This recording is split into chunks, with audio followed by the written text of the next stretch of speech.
I had a buddy of mine who made himself a hamburger on toasted white bread with just peanut butter and mayonnaise on it. And I was like, that sounds like the grossest thing ever.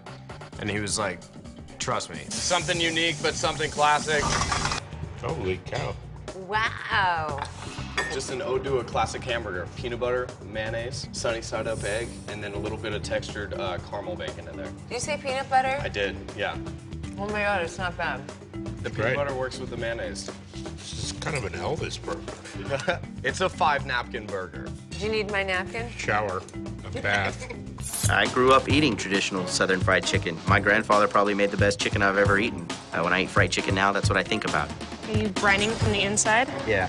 You're not gonna have time to brine it from the outside. Make sure it gets in there. And all over your chef coat. I've got a few tricks up my sleeve. When you're frying chicken, brining is a way to ensure that your chicken stays moist. I'm gonna make a killer fried chicken and make my grandpa proud. I wanted to impart some smokiness into my chicken. I think that's gonna really add a unique quality. You know, I try to cook from my heart. Ooh, family plays a big part in that, you know. Now that I have kids and a baby on the way, you know, when they grow older, I absolutely will pass down my grandpa's fried chicken recipe. It's not fried chicken unless it's tossed in a brown paper bag to me. I made fried chicken. You know? So I actually smoked the chicken before I just dredged it in flour and fried it, and then it's got a little spicy, sweet sauce, some blue cheese, and a celery salad. Really, it's wonderful. I love the combination of the smokiness with the whole buffalo idea and the blue cheese. I've never had smoked fried chicken before. I think it's a great idea.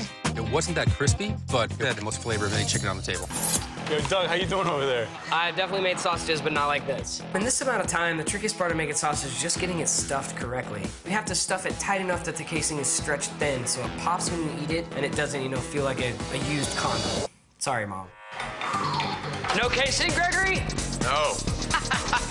You know, I'm seeing a lot of really small sausages. I see a lot of sausage patties. And if one wins, I'm gonna be super bummed, because to me, this challenge was all about doing a proper sausage, and I think that I have that. Got a little salt over here? It's a pretty traditional sausage. I braised it in a little bit of beer and onions with some mustard. Just kept it super simple. Try to make it as big as possible for this guy. Dang, man, it is pretty big. This would be a good pregame meal for sure. There you go. It was very delicious. The onions and the little seasoning on top, it was A+. Thank you.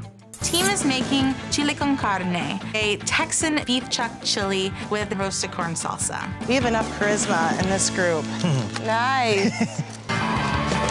I'm excited. I get my cowgirl hat on immediately because this is making me feel at home. We have 1 hour to prep for service. I'm happy that we have the time to really heat up the chili slowly to make sure that it gets really hot but doesn't scorch. I grew up here and I knew no beans. This is the authentic chili right there. When service starts, I go, wow, these people are really Texas. Texas chili doesn't have beans. No. They're like, oh, it's just real Texas chili. And I'm just like, yes, sir, it is. There's no beans in this whatsoever, y'all. And Sarah's milking the whole, I'm from Houston thing. She's gonna charm the dudes. Chris is gonna charm the ladies. We have a good game plan. Everything was made with a lot of love and a lot of beer in us and in the chili. There you go. We made traditional chili, no beans. We did beef chuck, the old wagon way. Then we hit it off with a lot of Shiner Bock, reduced that. And your garnish? It's a roasted corn, raw white onion, avocado, lime, salt, and then a little bit of cilantro. Nice, nice. Much obliged, much obliged. Thank you. A little bit of kick to it. You gotta have a Texas chili that's got some kick to it. Yeah. You should cook this for dinner with the taco. I love the depth of flavor they got out of it. It grows on you. And the first bite I had, I was like, it's okay. And it just grows. It just gets better and better. I love cooking beer can chicken. You put the beer can in the chicken's hole, you're actually using the steam from the beer can, so you're cooking it from all different directions. Put in the right bowl? Yep. So tight in there. Chef. So what do you have going on here? I know ribs and chicken, but what's going on? We actually did a beer can chicken. Who's gonna put their name on this chicken right here? I definitely want to do the beer can. And how about the ribs? What's in the sauce? What's in the glaze? It's a Dr. Pepper and coffee glaze. Okay. We went 3 styles of barbecue. There's a beer can chicken. Brisket was done in the smoker, dry rubbed, and we did it with a spicy barbecue sauce. And the pork rib was done on the edges of the pit. We glazed it with Dr. Pepper barbecue sauce. Enjoy the barbecue today. Cheers. Okay. All right, open for business again? Let's do it. What are you making? A little fried chicken sandwich. Going for Top Chef Punch-A-Lot. My rap alter ego is Miss Punch-A-Lot. Punchy punch. Just trying to keep the energy up. I need to make something that's kind of gonna punch them in the face with flavor. So I decided to do a fried chicken thigh sandwich with honey sriracha glaze. This is bad. I never have extra time. Must have gone too simple. I made a fried chicken sandwich with a little bit of honey sriracha, so it's gonna punch you in the mouth with some flavor. The punch definitely came in. The way I make macaroni and cheese is we take a little whole butter, we melt it, we take all-purpose flour and make a roux. Anybody see the AP flour? No. Sugar, oil.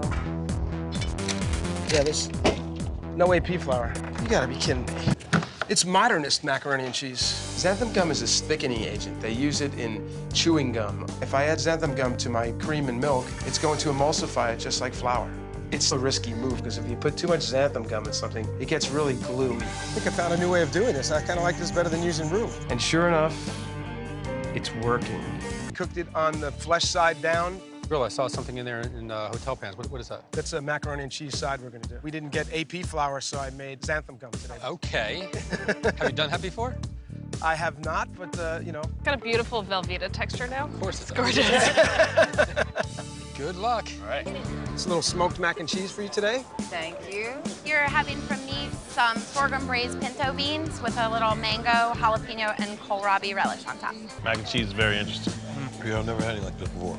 That can be good, or that can be bad. Yeah. Smoke flavor, yeah. I actually think the smoke is great. You're right, there's a lot of smoke, but it's barbecue. I mean, this is how we're cooking. As you can tell, I really hated this. I think the mac and cheese is probably the best thing on the plate.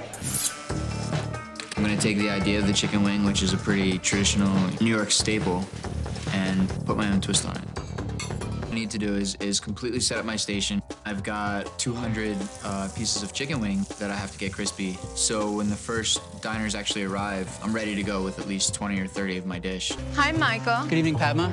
This is a boneless chicken wing. I confit them very slowly with a little bit of curry. Smells good. And then pulled all the bones out of the center. Made a hot pepper sauce out of fresh pepper juice, and then thickened it with a little bit of carrageenan. My inspiration was New York, New York. Chicken wings, New York firefighters is probably something they like to eat. You step over here with your plate. This is the blue cheese dressing element, which is actually one of the very traditional condiments that go with chicken wings. Thank you. Thank you. Michael's dish, you had the cheese texture and you had the hot sauce that was in the middle of it, and I thought it was wonderful. I'm loving the crisp skin. Yep. And I love the cold dollop of blue cheese dressing.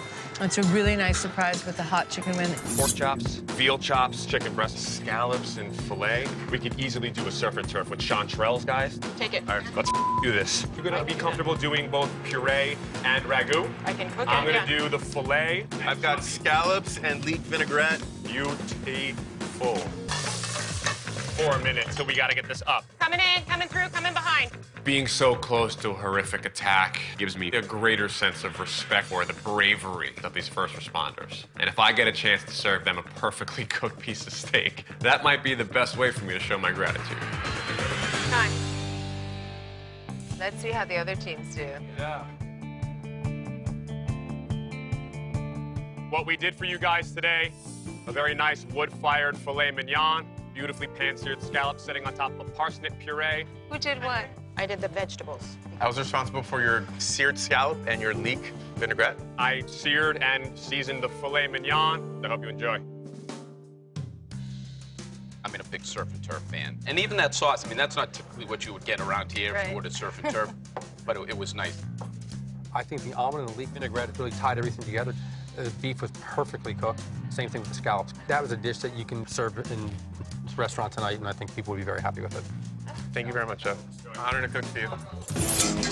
I'm gonna do what I'll eat 24/7, so I want to do a play on corned beef Reuben. Instead of using Thousand Island, I'm gonna make Thousand Island Hollandaise. Hey guys, how we doing? Good. Thank you so much. Breakfast for me is one of those things I don't eat much. I'm usually not up by that hour. I decided to do a REUBEN BENEDICT. I got some rye bread, a little Swiss cheese, some sauerkraut, corned beef, fried egg on top. Top it off with Thousand Island Hollandaise.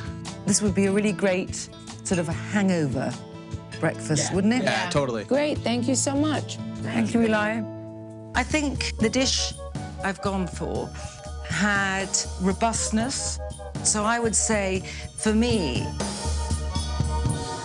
that's Eli. Cool.